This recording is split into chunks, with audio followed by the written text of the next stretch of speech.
Hello, welcome to episode 332 of the Casual Try Hard podcast. I'm Brian, And I'm James. and we are going to start our set review for Edge of Eternities, even though we have half of Spider-Man already. Yeah, we better hurry up and get through this because we're going to have Spider-Man and then head on Spider-Man's heels as Avatar. Yeah, pick a cartoon from the 90s, boys and girls. It's coming. That's right. So if you I'm here want for to reach Rocco's out- Modern Life. Don't put it past them. Like Oh, I'm Dexter's not. Ren Lab. and Stimpy? It's coming. Oh yeah. So if you would like to reach out to us on social media, Facebook, Discord, X, Twitter, they're the same thing now. Email. Did I say Discord? Discord. Discord. Say hey. Let us know. Hopefully we got all the cool cards. But if you're already in like the Spider-Man frame of mind, keep those cards in the back of your head for like 4 weeks before we start doing Spider-Man spoilers. Yeah, I think I got a pretty good list here, but if there's anything that you want us to talk about particularly, shout it out. Even if it's a color we've already talked about, I can always add it in at the end. Yeah, hit us up, let us know. Or if there's a cartoon series you want to see visited in Magic Universe for some reason, you're a sicko. You can let us know what cartoons you want visited also, or what a Ren and or Stimpy card would look like.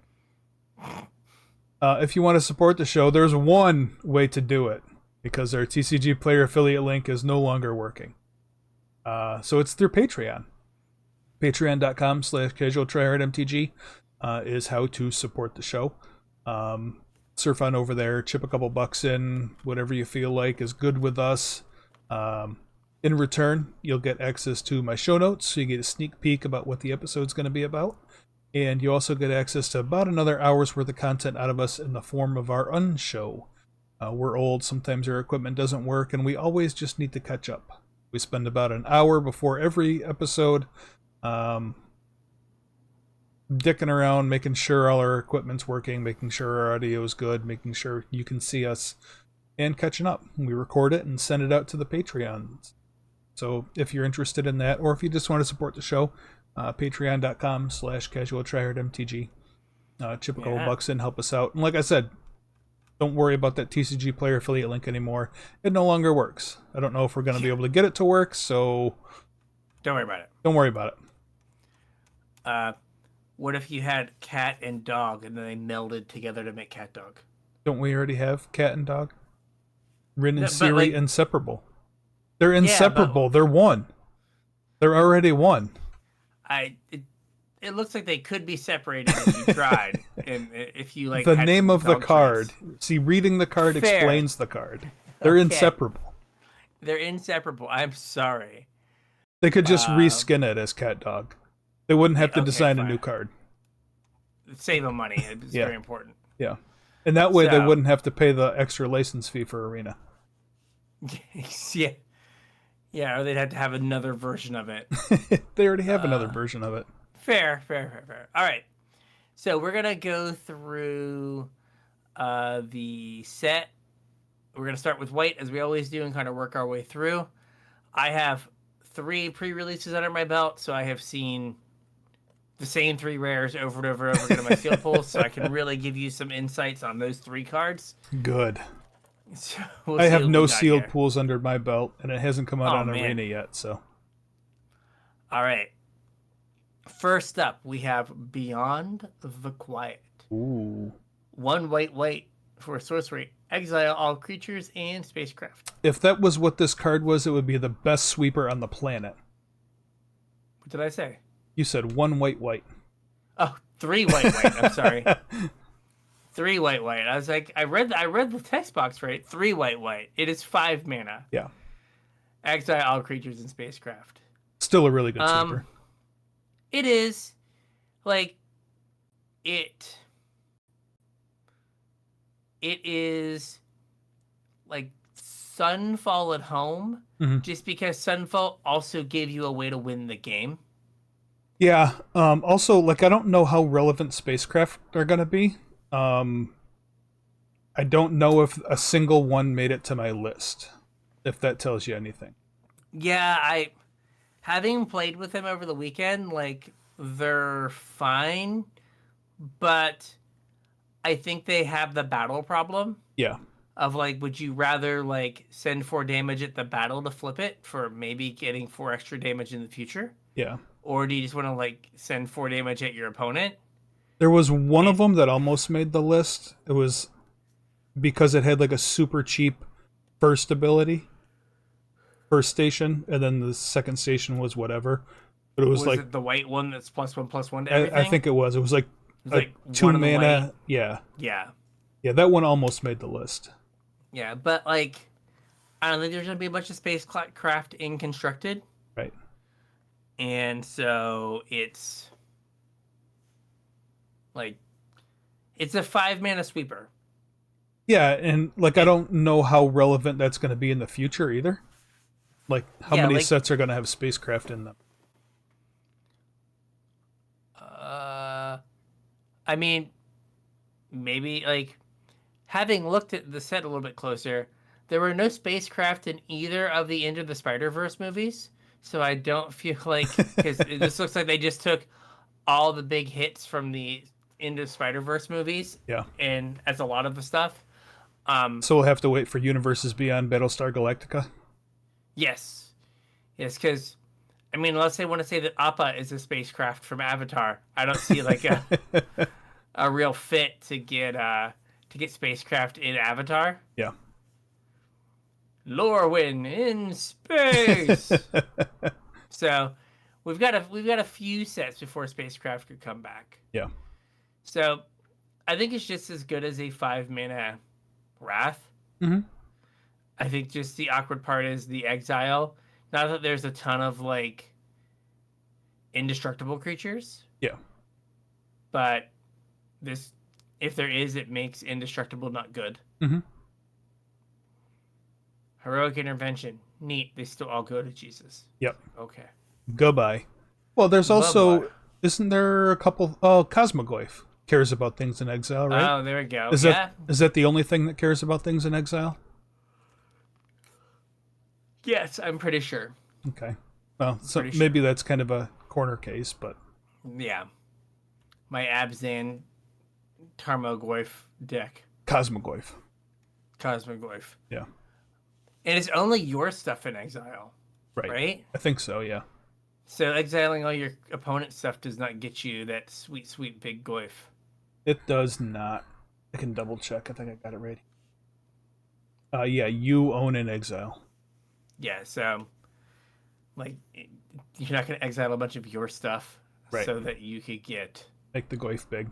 make the big goyf big. Yeah. So what's next up? Next up, we have Cosmogrand Zenith. 2 and a white for a 2/4 human soldier. Whenever you cast your second spell each turn, choose one. The first option is create 2/1/1 white human soldier creature tokens, and the second is put a +1/+1 counter on each creature you control.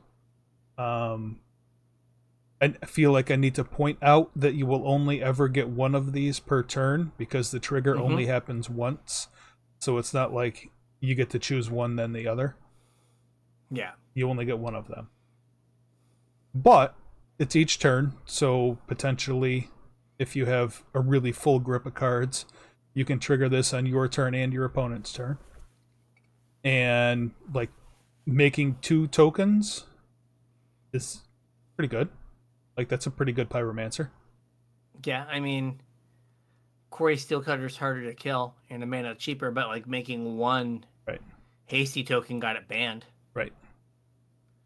So And this also has the ability to make your tokens an actual threat once you get enough of them. yeah, because like if you were to play this and then play a 0 and get 2 tokens, and then the next turn, right? If you did anything on 1 and 2, Yeah. then you play this, right? If you put, 5 +1/+1 counters onto the battlefield, Yeah. like that's Big that game. has, that has paid for itself. Yes. Yeah. So I just worry that it's fragile. Like it's a creature, right? There's Well, enough creature removal. Yeah, it's also a 2/4. Like it's not Yeah. the fragilest thing. Fair. But like I think much like we talked about for like the pre-release, like you want to like play a card and then immediately like get your value. So you want to like maybe play this on 4 so you can then cast a 1-drop Yeah.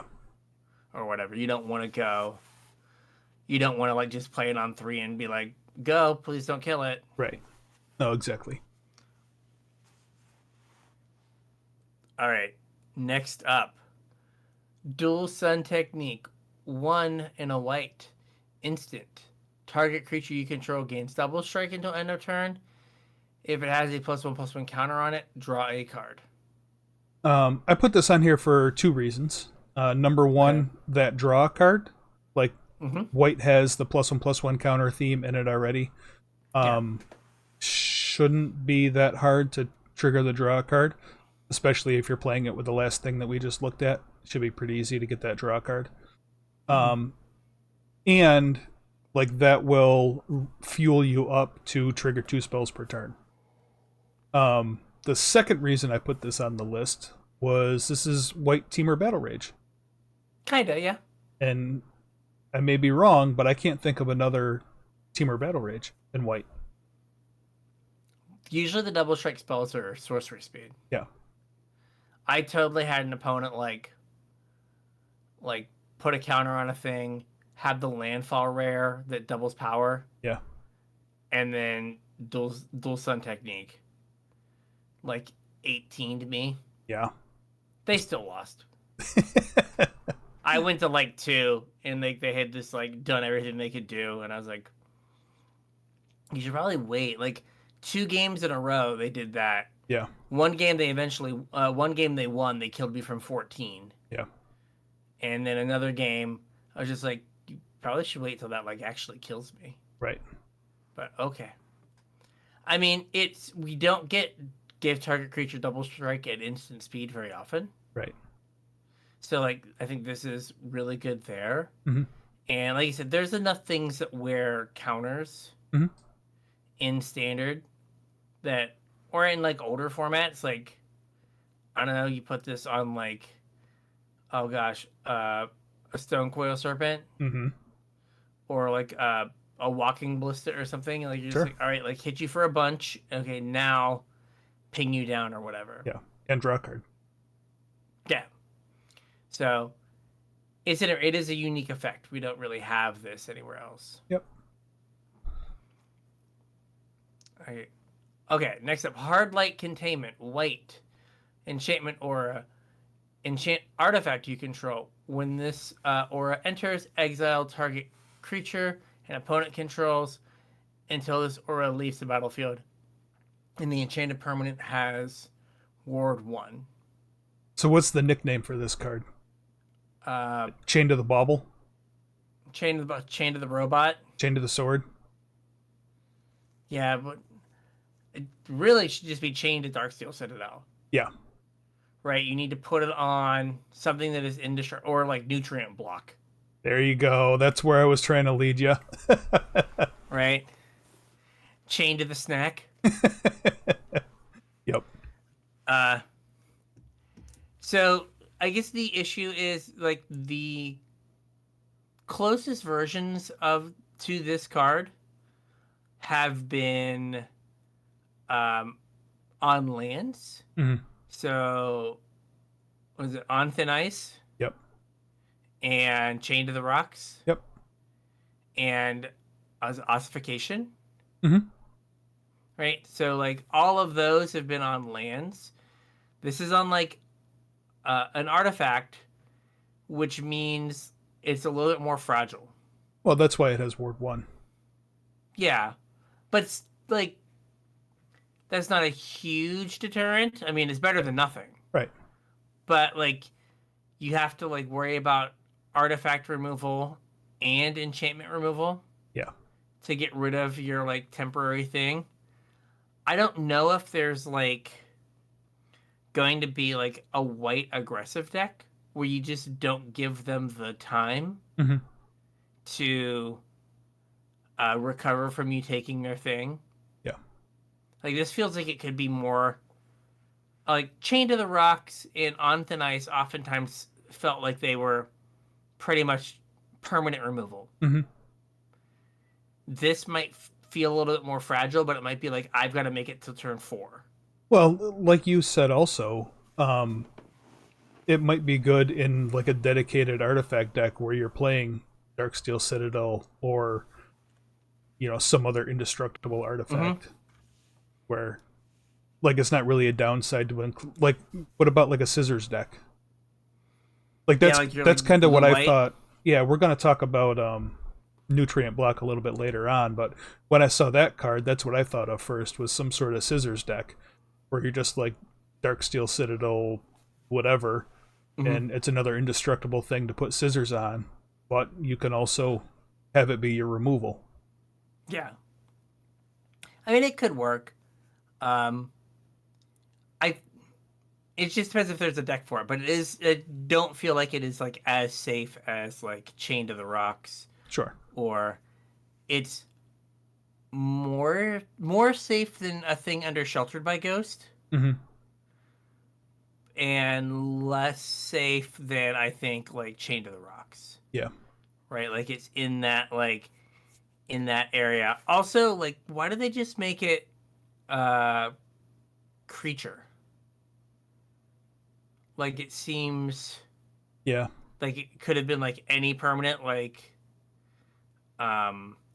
Shelter by Ghost, like because then I think it would probably see more play. I think it's still going to see play. Like, I guess what sees play right now that's like main deckable and tags artifacts. Right now, I guess not a lot. In which case you're worried about some sideboard cards, which you're probably fine trading your 1 mana removal spell for at least 3 mana. Sideboard card. Yeah, I mean, a Braid, right? Like if artifact decks get more popular, like a Braid could go up and play. Right, but like I still don't know if that's like, I guess the end of the world. Yeah, and I guess there have been points in time where that was like main deckable, but you're still trading 1 mana for 3 and card for card. Yeah.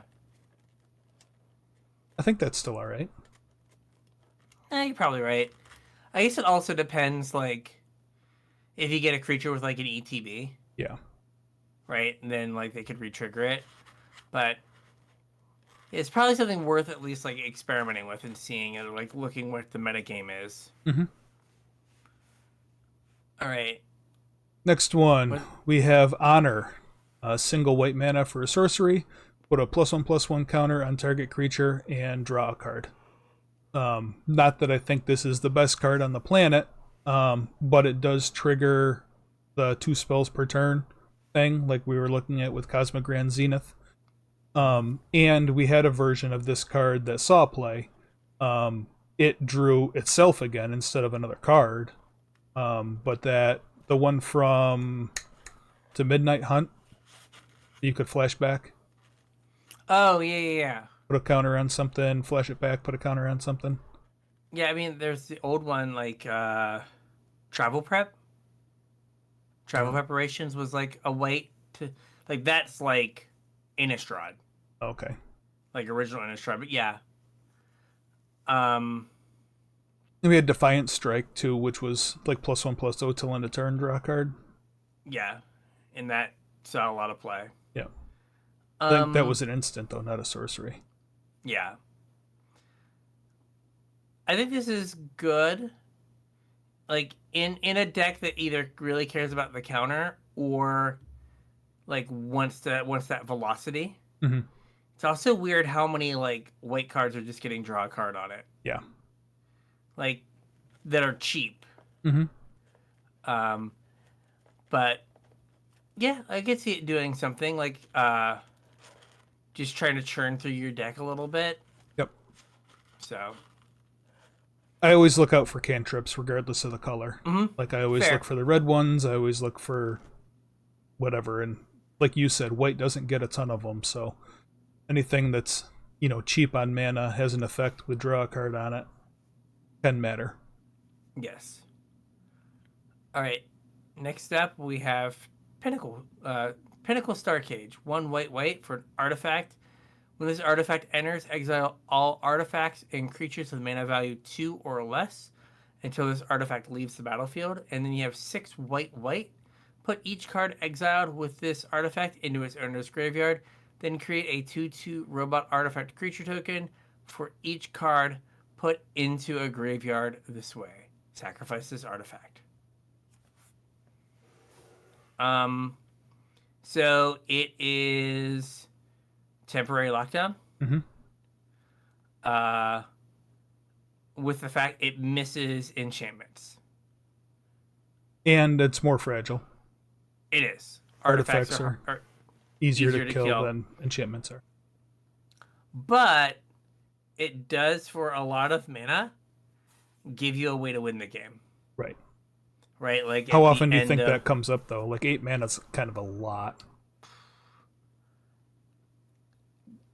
Could you see, like, some sort of blue-white control deck playing this as their, like, aggro answer? Oh, yeah. And then every so often, the game goes super long, and they're just like... Pop it end of turn, untap, kill you. End of turn. Yeah, or, like, untap, just like, okay, now I have, like, 10 power. You're going to die in 2 turns. Yeah. Right? Like, I could see that happening. I mean, I know there were games where I would play a temporary lockdown. Again, this is more fragile, but it would just stay on the board for, like, ever. So, like, this could just end up staying on the board, especially, like, in a game 1 situation. Yeah. Where it's just like, yeah, like, this is just here now, and you lost, like, 3 things. Yep. And at the end, and, you know, at some point, it'll just be, you're on a 3-turn clock. Yep. So, it's good that we have a conditional 3-mana sweeper in case, like, red or some other, like, low-to-the-ground aggro deck just kind of, like, takes over again. So, that's useful. It is odd that it misses enchantments, though. Yeah. Like, I guess it just couldn't, like, print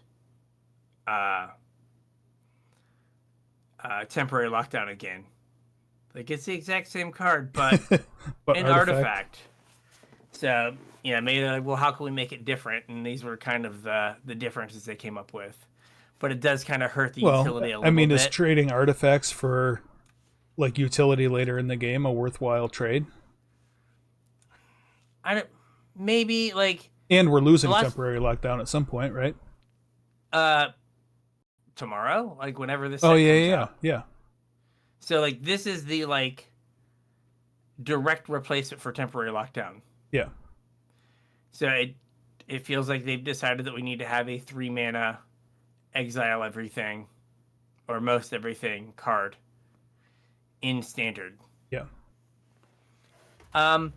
It might be worth it. I guess it, like, I played temporary lockdown. I was, like, playing, like, a white-black, like, bouncy blink deck in Pioneer for, like, a week, maybe. And being able to get, like, Scavenger's talent out of, like, the green-black decks was, like, kind of a big deal. But I guess, like, if you had a Rest in Peace in play, you could also play this, and you wouldn't lose your Rest in Peace. So, yeah, I guess you win some, you lose some. It also doesn't exile your Chain to the Sword. And it doesn't exile the next card either. Ooh, what's the next card? Handy. Seam Rip. It is white for an enchantment. When this enchantment enters, exile target non-land permanent an opponent controls with mana value 2 or less until this enchantment leaves the battlefield. So it is Portable Hole, but in enchantment form. An enchantment. So 1, I guess, works well with Pinnacle Storage. But 2, think about, like, Modern, and they're going to print something that makes this good in Pioneer. But, like, Enchant, or even Legacy, Enchantress decks. Yeah. Right? Like, here's your cheap answer to, like, everything. Right. For Enchantress. And it, like, triggers everything. It does everything that you need done in an Enchantress deck. So, and we have Portable Hole back in Standard. So white decks have like more cheap answers to early game aggression. Mm-hmm. And hard to So, interact with than an artifact. mm-hmm. So like I guess the upside is if you want to play Pinnacle Star Cage, you have Seam Rip that you can like play early and then Star Cage and not lose it. Yep. And in older formats, you can just be like, I'm just gonna play. I can play whatever mix of these that you want because you have like 8 1 mana like Exile 2 or less things for Pioneer. I don't know if that's like good, but Oh, they exist. I wonder if the existence of this card is why Pinnacle Star Cage doesn't tag enchantments. It might be that they're like, hey, we don't want to like Confuse the hell out of people. yeah, and like have them like have their a removal spell go away. Right. So it could be. All right, that's the last of white. Moving on to blue here. Oh, moving on to blue. We have consult the star charts. One in a blue for an instant. It has kicker 1 in a blue. Look at the top X cards of your library, where X is the number of lands you control. Put one of those cards into your hand. If this spell was kicked, put 2 of those cards in your hand instead. Put the rest on the bottom of your library in a random order. Okay. So, on turn 2, bad anticipate. Mm-hmm. On turn 3, anticipate. On turn 4, best anticipate. Right. Pay kicker, memory deluge. Yes. And then everything past there is better memory deluge. Right? Like, well, yeah. well, like, you don't get the flashback. Right. Right? But, like, better front half of memory deluge. So, like, in the really late game, this is 4 mana dig through time. Basically. Right? You have 8 lands in play, or 7, or whatever the number is. It's dig through time. Without a graveyard. Mm-hmm. That's really good. It just, like, sits... It's like Pillage the Bog saw, like, some play, and this is kind of Pillage the Bog. Mm-hmm. So it's, like, right at that, like... I think this card's great. I had it on the list before you sent me your list. Okay. I think it just does its job really well. Mm-hmm. I don't think it's a replacement for Deluge because it doesn't have the flashback. Yeah. But basically every other scenario, I think this is a great version of it. I think it's like if you're in the market for like some sort of, I guess it depends on the deck. Like, is it Shimmer of Possibility is one in the blue? Look at the top 4 at sorcery. Glimmer. No, I'm thinking Glimmer Genius. Yeah, you're right. Yeah. Yeah. Like that was played to like I've got to find combo piece. Right. Right. And like stock up as look at 5, take 2. And it's like an $11 common for 3. And at sorcery speed. So this is like some part of stock up, but it's instant speed. I think it is good. Like it's gonna be in the control decks. Like there's not a better option, I don't think. Yeah, I don't think so. And like late in the game, if you're like looking for a sweeper, the fact that you can just be like 2 mana, find the sweeper, still have enough to cast it. Yeah, like I don't need to take 2 cards. I need to find exactly 1 5 mana card. Right. Okay, I'll look at the top 7, and I'll find Beyond the Quiet. Right. And then I'll win the game. Like you're like it. There's no other card that like can do that. Mm-hmm. You just be like 2 mana, look at the top 7. Yeah. So it is good. I think it's going to see a lot of play in standard, but I don't know if it's good enough for older formats. Right? Like the fact that it's like bad anticipate. Well, I mean, anticipate's not good enough. The older formats also don't have the land counts that you see in standard. Yeah. Like, yeah, I mean, it happens, to, but not often. You're not going to get to 5-6 lands in modern. Yeah. So probably not an older format. Well, we say that, but like Stock Up sees play in like Legacy and Vintage. Yeah. But they're not relying on like you 3 mana you can do and take 2, like 4 is harder. Well, So, like this specifically cares about the number of lands you have in play. yeah, but like having like Stock Up is 3 to take 2. Yeah. This you have to get to 4 to see 1 less card and take 2. Yeah. So it's not like it's probably not better than Stock Up until like other than the instant speed part until like you get to look at like 6 cards. Mm-hmm. And like yeah, that's much harder to do in older formats. Yeah. All right. The next blue card we have is Cryogen Relic. This is 1 and a blue for an artifact. When this artifact enters or leaves the battlefield, draw a card, and you can pay 1 and a blue and sack it to put a stun counter on up to 1 target tapped creature. I think that second part is kind of trinket text. I was more interested in this for it being an egg. It is an egg. It's Ichor Wellspring. Yep. But like with more utility. Yeah. This is a very poppery card. Mm-hmm. Right? Like it is an ETB, get a card, sits on the battlefield, use it for something, Yep. get another card. Mm-hmm.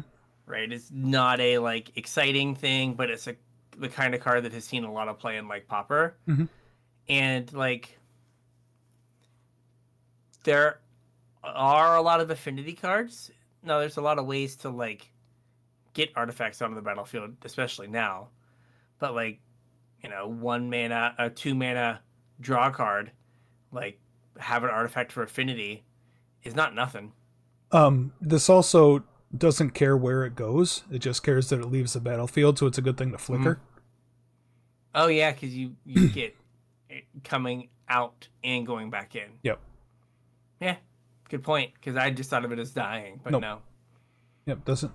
Doesn't care about dying. Just cares about leaving. Awesome. Yep. Excuse me. Not many blue cards. Just one more blue card. No, one more here. I'd have some time to get into some black cards. The good colors. We have Weft Walking. 4 blue for an enchantment. When this enchantment enters, if you cast it, shuffle your hand and graveyard into your library, then draw 7 cards. The first spell each player casts during each of their turns may be cast without paying its mana cost. That seems dangerous. Yeah, I mean, it's a one-sided wheel. Mm-hmm. It's a 4 mana draw 7. Good. Your opponent gets to do the free spell thing first. But they don't get to refuel. They don't get to refuel. And hopefully you built your deck in such a way that you have a bunch of big idiots or combo things that you can do to take advantage of Weft Walking. Yeah. And like, I don't know, they just play like 12 mana worth of things. Right. Which is still a lot. But you hopefully can win the game the following turn. Yeah, I mean, like, unless you're playing some kind of weird mirror, the chance of your opponent playing a 12 mana spell for free is not great. Or 2 6 mana spells. I was thinking like a 6 and a 6, but like, whatever. But like maybe it's only 8 mana, right? They play like a 4-drop and a 4-drop. Yeah. And they have 2 mana left over. But yeah, like, I don't think this is like a 60 card. I could be wrong. Like, did we have like Behold the Multiverse? That was like cast the first spell. It was more mana. Yeah. I think it was 8. And it wasn't symmetrical, right? No, it was just you. And like we have Omniscience in this format. Yeah. Not Behold the Multiverse. What was it? That was a draw card. What was the one with the multiverse? Yeah. There it is. It's still $1. Hold it down, buddy. Like the top card of your library at any time you may play lands and cast spells from your library. Once during each of your turns, you may cast a spell from your hand or the top of your library without paying its mana cost. That was 8. Yeah. So, like, I think Weft Walking is probably better for what it does for you. But, like, the other side, you just have to really hope that, like, when you get to untap, you get to win somehow. If you get to untap and your opponent just doesn't kill you. Yeah, and, like, that's a good point. You did, like, take your turn 6 and go, like, nah, I'm good. So I'm not going to do anything. Like, what's a 6 mana wheel worth? 6 mana one-sided wheel. Or Time Twister, I guess, because shuffles everything back in.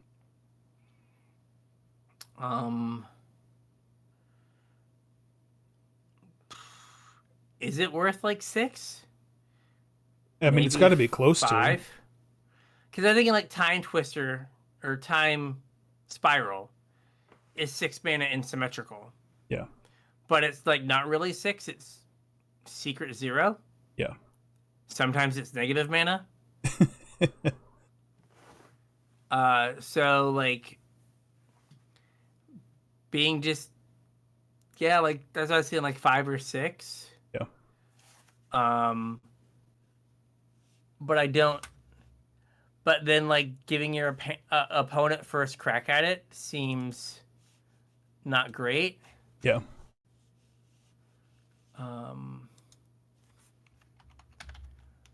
So I don't know, like I don't know if I'd be like happy or sad if my opponent cast this. Well, probably sad. I think it's a weird card.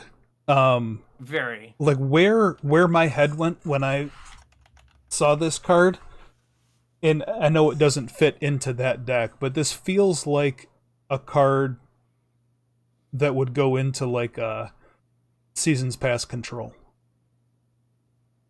Okay. Where it's just like a weird effect that's not very good, but in that deck, it's like the best thing you can do. And I feel like that's the kind of deck that's going to want this. It's like a Weft Walking Control or something.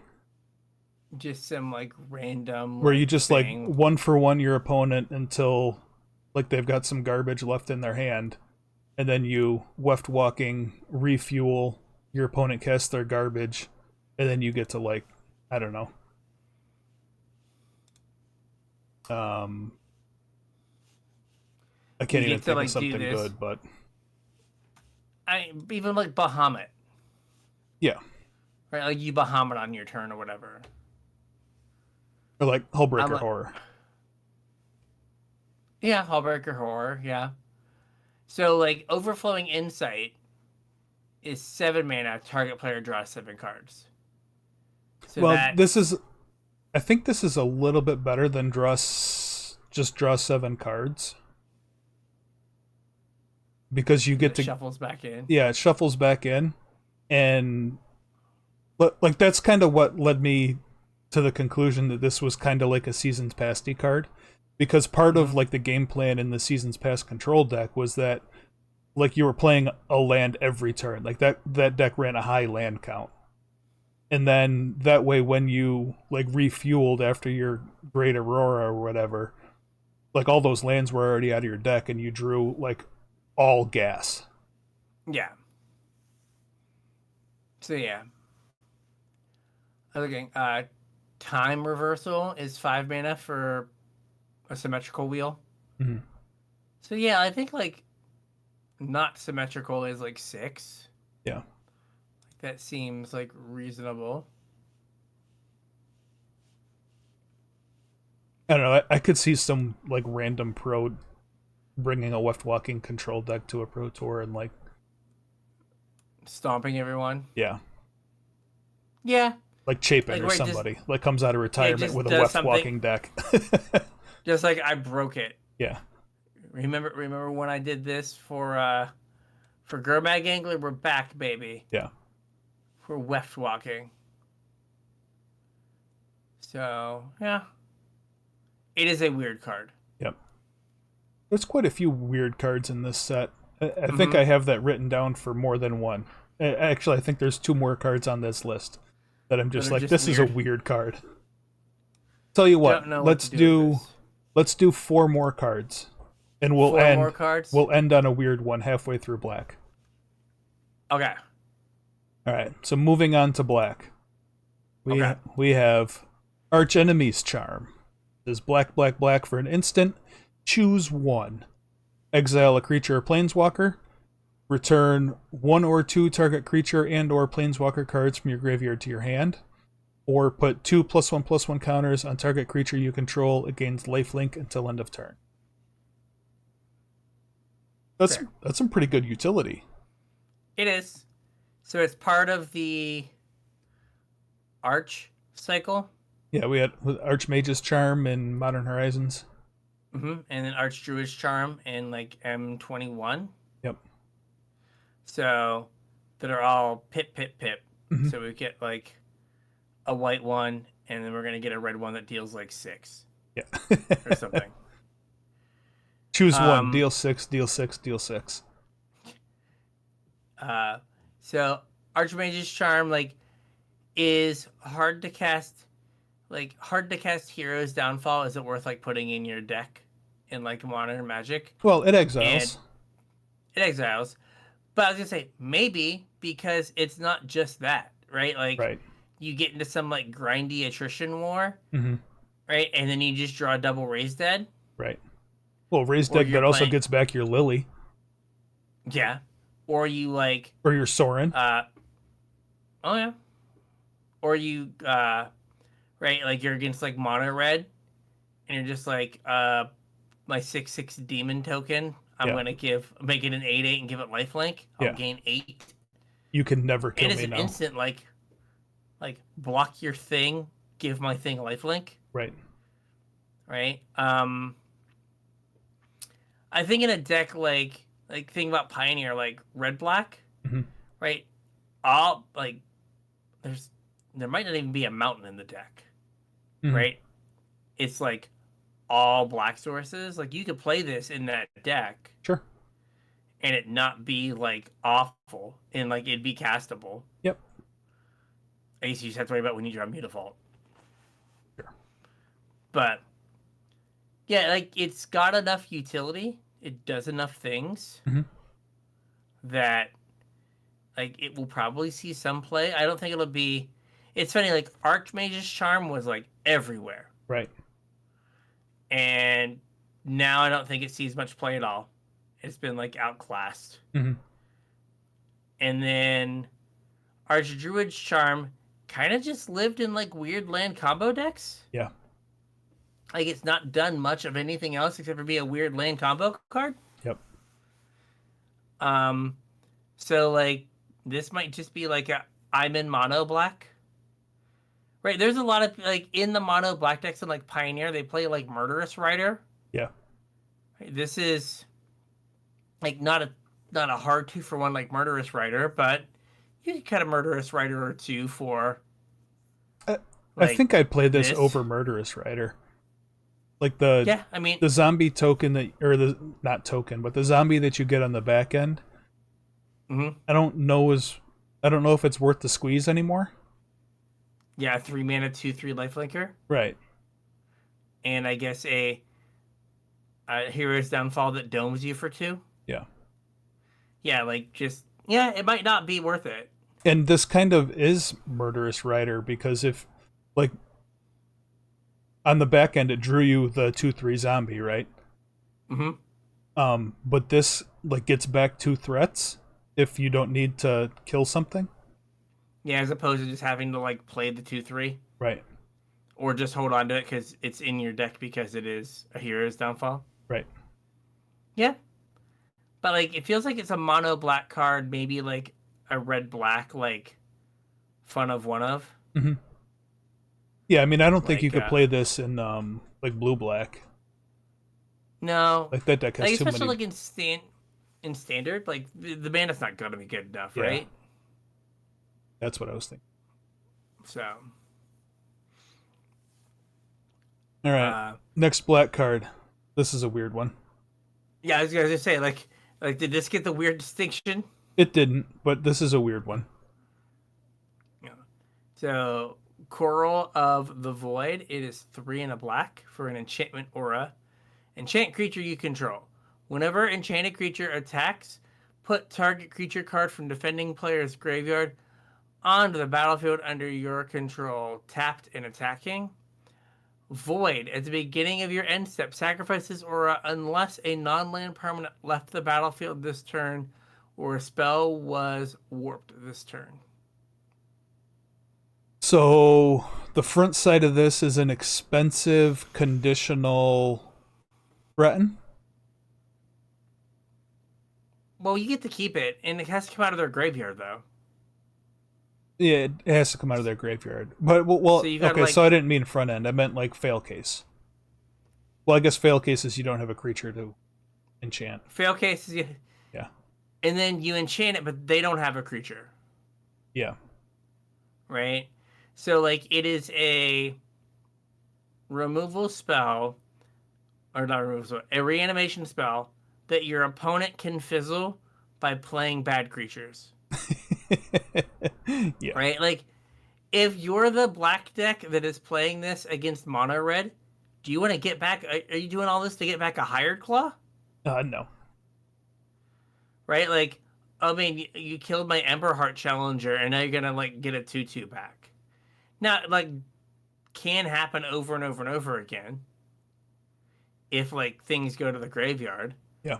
But it seems like a lot to like have to go right. Yeah. And I mean, you can build your deck in such a way where you're good at triggering void.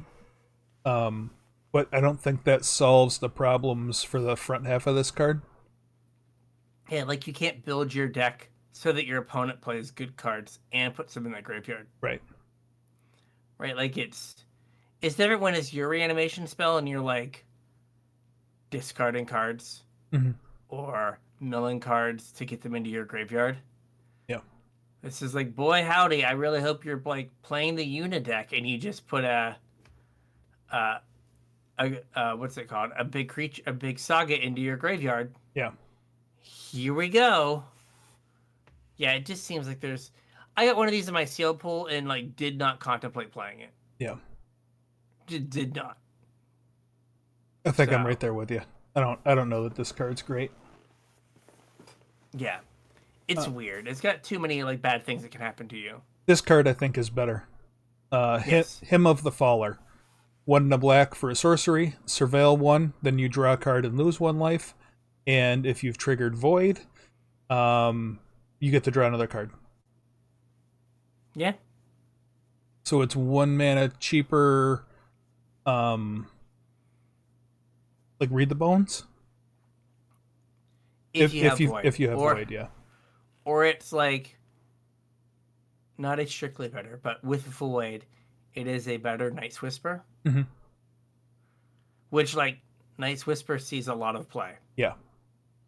Like if you could tell me like you're gonna trigger Void all the time, Mhm. you play this over Night's Whisper. Well, But, like- I mean, the decks that play Night's Whisper though are going to be able to reliably trigger Void. More than likely.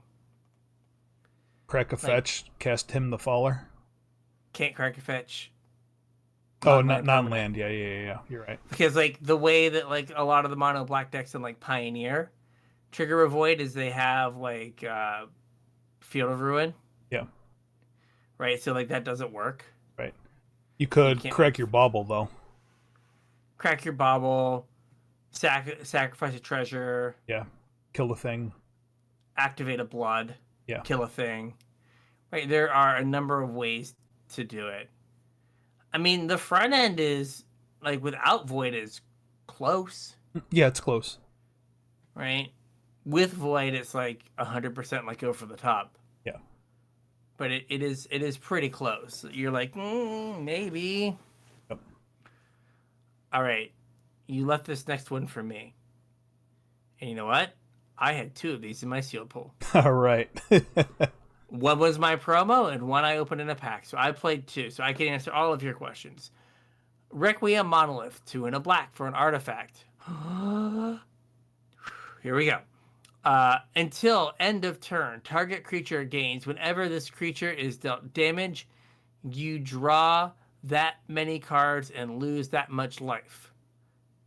Period. Close quotation marks. Mm-hmm. That creature's controller may have this artifact deal 1 damage to it. Activate only as a sorcery. So, you tap this thing and target a creature. Mm-hmm. It gains the text. Okay. And then you can say artifact, deal 1 damage to it. So then you will draw a card and lose a life. If you put this on your creature. Yes. If you put it on your opponent's creature, they can choose to have it deal 1 damage. And they could draw a card. So, but they could also choose to not have it deal a damage. So if they have a 2/1, you can't use this to mow down all their X1s. Okay. Because they could just say, I am not going to have it deal 1 damage to my creature. Okay, so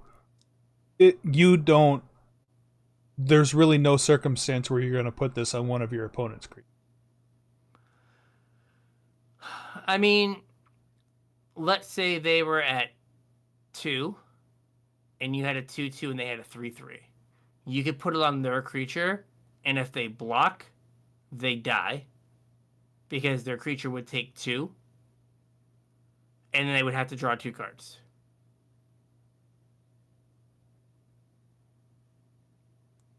Gotcha. So, like, that might be the only time that you put it on your opponent's creature. Okay. Where, like, you just want them to, like, not be able to block with something. Like, when they're at low enough life that, like, blocking, or, like, they're at 5 and have a 2/2 and you have a 5/5. Mm-hmm. So it makes it so they can't jump, basically. Yeah. Now the issue there is like, if they have something that this won't kill, they could still draw the first card, right? Okay. And be like, okay, I was at 2, now I'm at 1. Did I draw the removal spell? Yeah. Right, so it's not like free game, but that's probably the spot that you would use it. Okay. Guess like the example is best if they're at 1 where they can't draw the card. Mm-hmm. Right, and you're like, okay, now you can't jump, so this is like target thing can't block. Or like they have 2 blockers and you have 2 attackers, and you're like, okay, that one can't block. Yeah. Because if you do that, you die. So, it's pretty good limited when you're just like, when it's Phyrexian Arena. Yeah. I had an opponent. I had 2 in my deck, and my opponent drew thirds and played it, and then attacked me. I was at 5. Mm-hmm. They were at like 14 or something, and they attacked with a 4/4, and I blocked, and they lost 4 and gained 4. And after the game, they're like, I was surprised you did that. I was like, oh, I had 2 more Nebula Dragons in my hand and another removal spell, like, and I had 6 power on board. I knew like you couldn't win that race. Yeah. Because anything you played, I would kill. Mm-hmm. So like I think he just thought it was gonna be like, you know, not gonna block, and I was like, oh, I think I have to. Like, I can't go to 1. Right. And if I do this, like, now we're racing. Even though I'm at 5, we're kind of racing. So, but that's kind of the, like, it's awkward. Like, I basically used it as like, ping, draw a card, ping, draw a card, mm-hmm. and like a longer game to just go through my deck.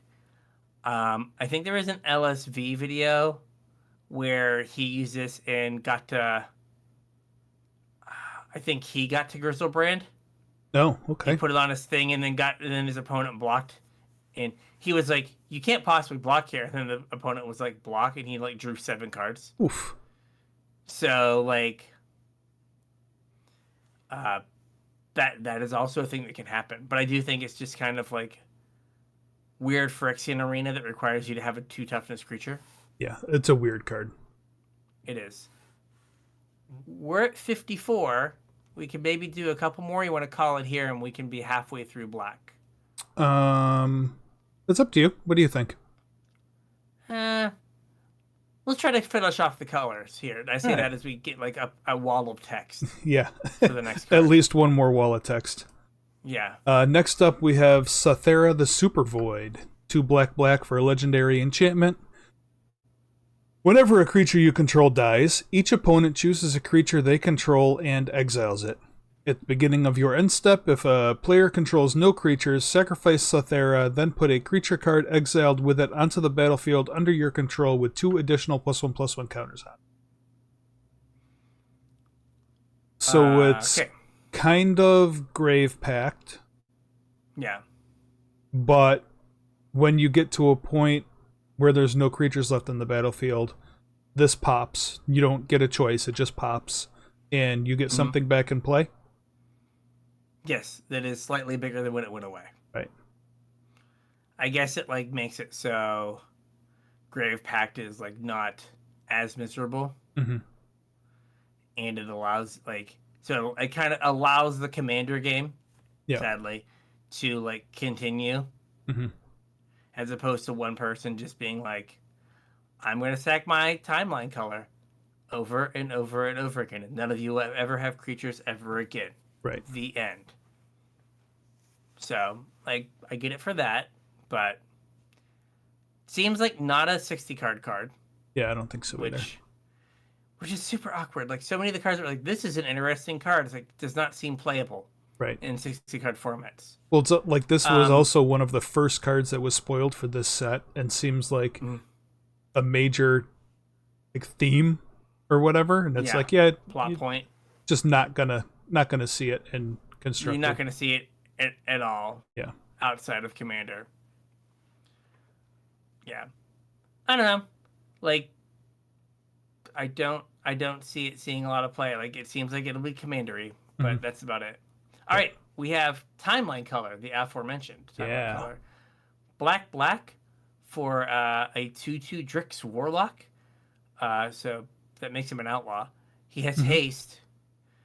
You may cast this card from your graveyard using its warp ability, and the warp is black, pay 2 life. So some part of Tenacious Underdog. Yeah, it doesn't draw you a card. It doesn't. Like, it's not a good part, but it is some part. It's also not 4 mana. It's not. It's 1. Right. Yeah. Like, the life matters, but you basically, if you have, I don't know, a free sack outlet, you just have like black, get a death trigger. Black 2 life, get a death trigger, and you can just do that over and over and over and over and over again until you run out of life or black mana that turn. If you have some way to like generate black or mitigate the life loss, you can like use it to, if you have the, whenever a creature dies, they lose a life, you gain a life. Yep. As long as you have 1 more life than your opponent and enough mana, you just get to win the game. Or if you have like it's a good... 2 of them and you get to gain 2 life. Oh yeah. That works too. So yeah, you have a way to like, you have this like engine you can set up each turn. And like a 2/2 that comes back is fine. It can block, which most of these can't. Right. What about in Pioneer maybe with Prized Amalgam? Oh, I'm slipping. I hadn't even thought about that. Yeah, that's a great like Prized Amalgam thing. Like, you just have to have black mana to get it to come back. What about in Modern with Vengevine? Again, I'm slipping in my old age. Yeah, no. Yeah, when I saw this card, I got like super Hogak vibes. Super Hogak. Yeah. Yeah, I mean, it is casting, so it would count for Vengevine. And it is leaving the graveyard, so it's good for Prized Amalgam. And you can sack it to Carrion Feeder. Oh, you can cast it twice off the same card. Yep. Like, if it's in the graveyard or whatever, you're just like black. Yep. Yeah, Now, it's not a zombie for Gravecrawler, but it is not. But like in Pioneer, we now have in Modern, we have 2 Satyr Wayfinders. mm-hmm. Like you're always gonna have a Satyr Wayfinder. Yep. Yeah. Okay. I am more excited about this. I totally missed. I totally missed it was like a pet card for my pet decks. Uh-huh. I don't know. I don't know. Like I was just like, yeah, whatever. But yeah, no. This is better than I thought. Yeah, the Price Amalgam thing totally missed me. It's also 1 mana. Mm-hmm. And it triggers Void because you're warping it. Mm-hmm.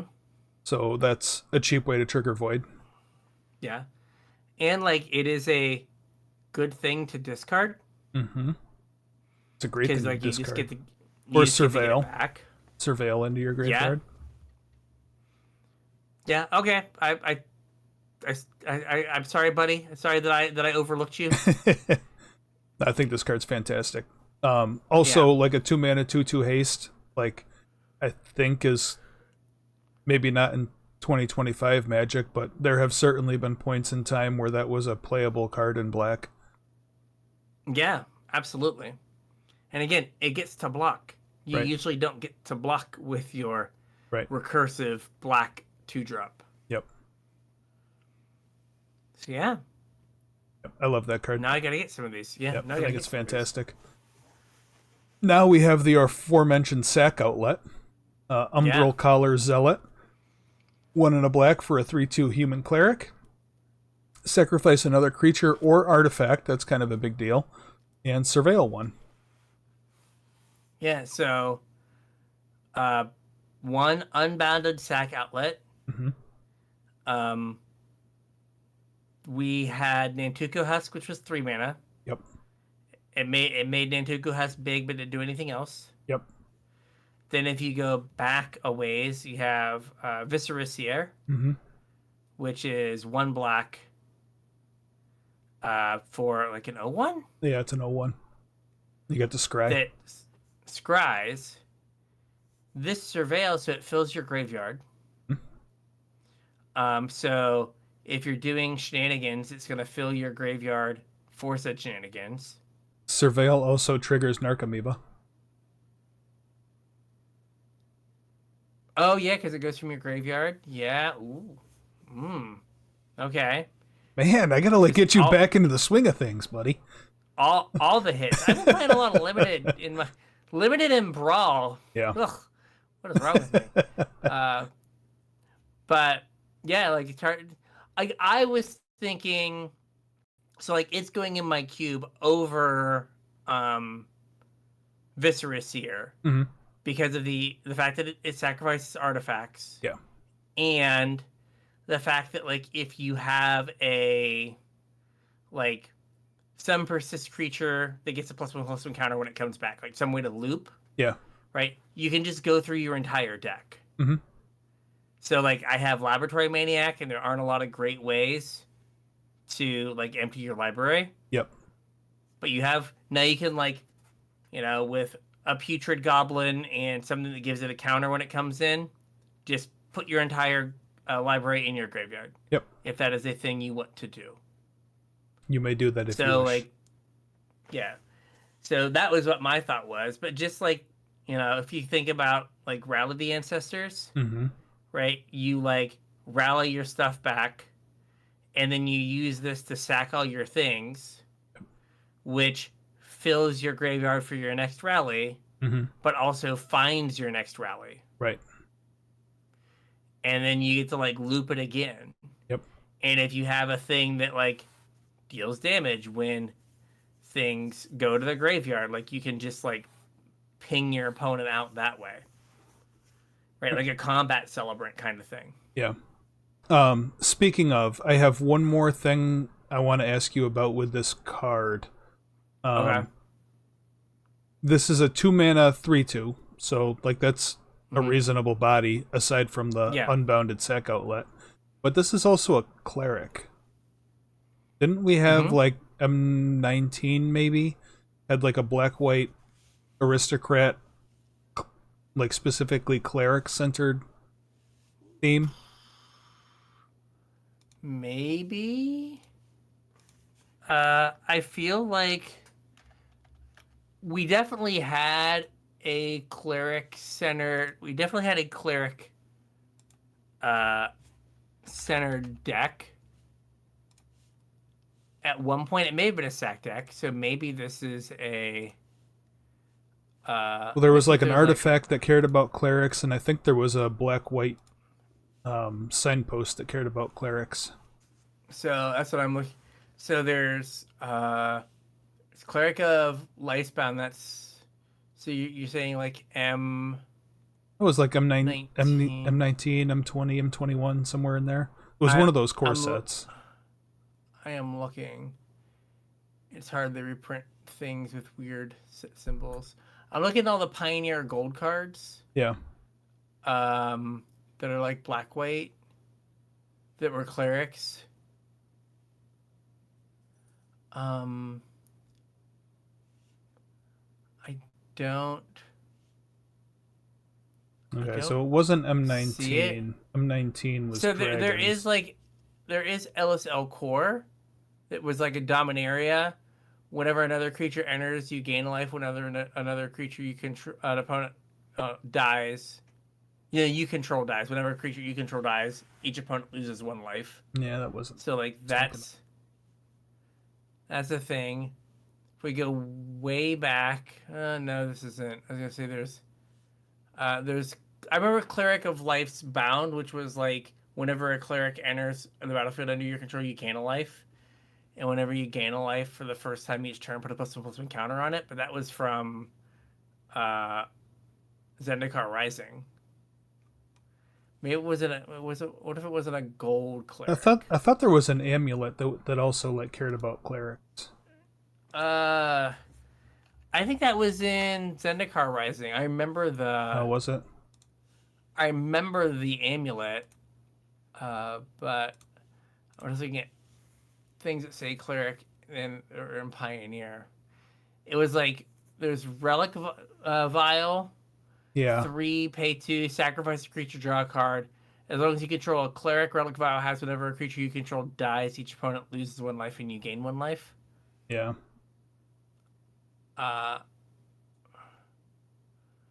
Maybe that's what I was thinking of was Zendikar Rising.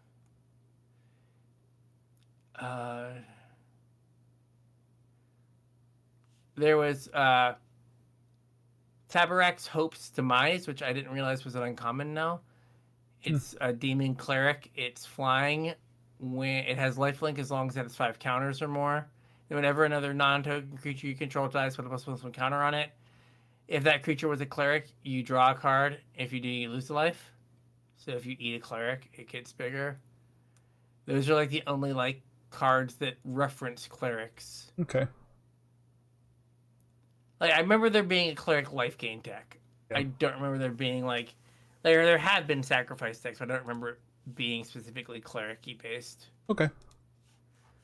But like, I mean, cleric is a relevant creature type for other stuff. Mm-hmm. So, but like, it's a 3/2. It beats down if need be. Yep. It's an unbounded sack outlet that throws more cards in your graveyard. Yep. Apparently triggers Narcomoeba. It's good with timeline color. Mm-hmm.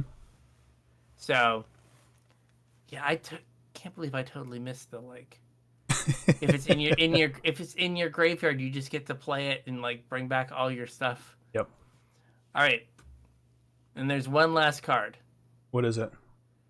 It is a Toxic Delusion Home. It is. It is 0 point ballad. X and a black for a sorcery. Destroy all creatures with toughness X or less. Great, amazing. Full stop. Let's just stop there. Yep. Unfortunately, that we don't stop there. You lose X life. Yep. If X is 6 or more, return a creature card put into a graveyard this way to the battlefield under your control. So it is like kind of like Meat Hook Massacre. Mm-hmm.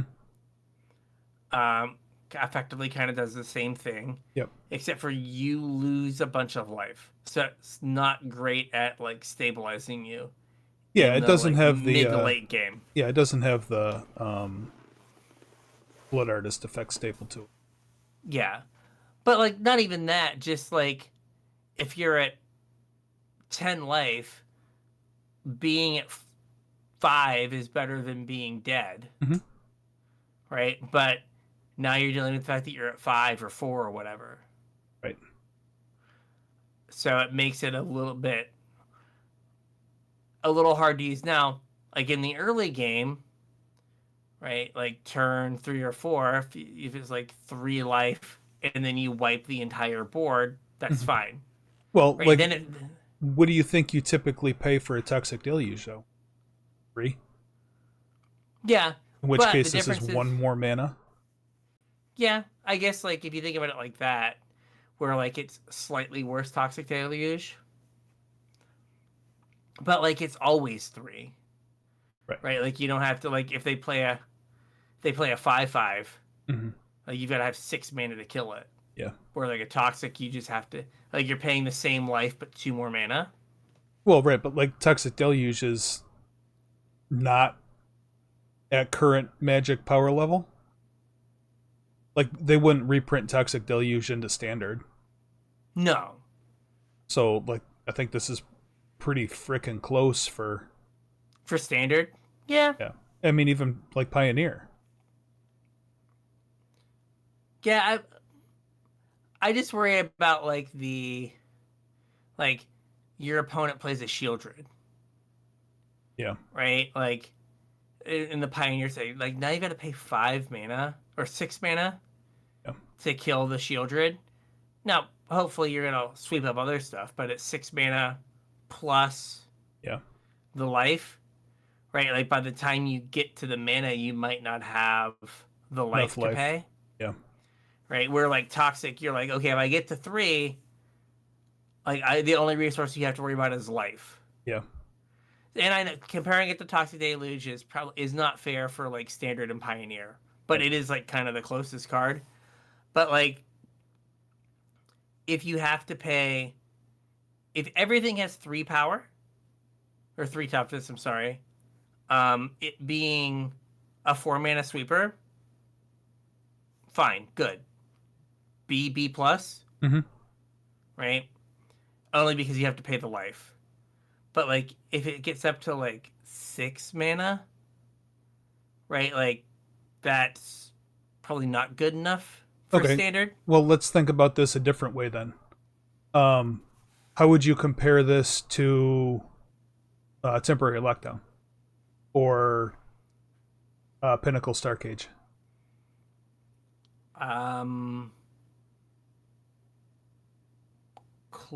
Close, but probably a little worse.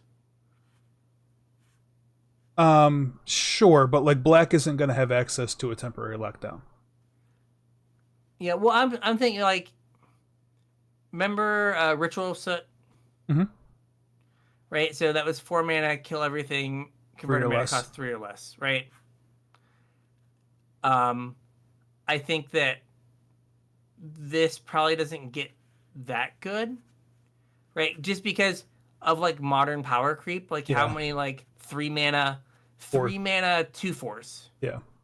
right? Like I think that's the problem is, right? Like you're gonna get scaled out because even like 2 mana 2/3s, Yeah. right? Like that makes this card worse when like you're paying the 3 mana or the 2 and a black, Mm-hmm. and then you don't get to get their 2-drop because it's a 2/3. Yeah. For reasons. Power creep. But like I think against, let's say, mono red or maybe mono green, like something where like Temporary Lockdown is going to get all of their stuff, Mm-hmm. there's a pretty good chance that on turn 3 this is going to get all of their stuff. Yeah. But there are going to be those times that they play, oh gosh, Keen-Eyed Curator, the green 3/3. Yeah.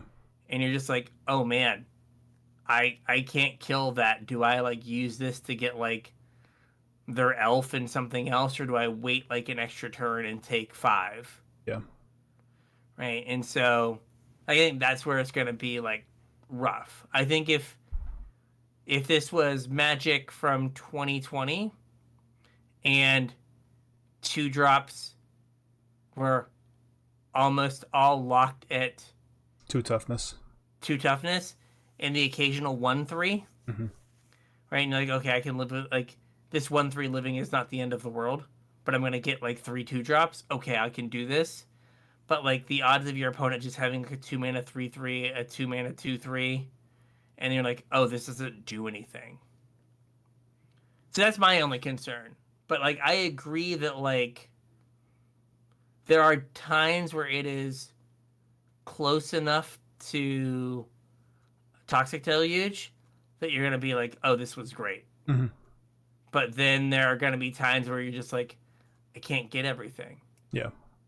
Like I don't have the life, or I don't. More than likely, I won't have the mana. Because like I think this card is best on like turn 3, 4, 5, Mm-hmm. right? Where like you still are at like above 15. Yeah. But like once you get to like 10 and below, it becomes hard to like justify tapping out, losing a bunch of life, and then your opponent's gonna presumably play another threat. Yeah. Now your life total is low, and you have to deal with that threat because you're gonna be dead to it in 2 turns.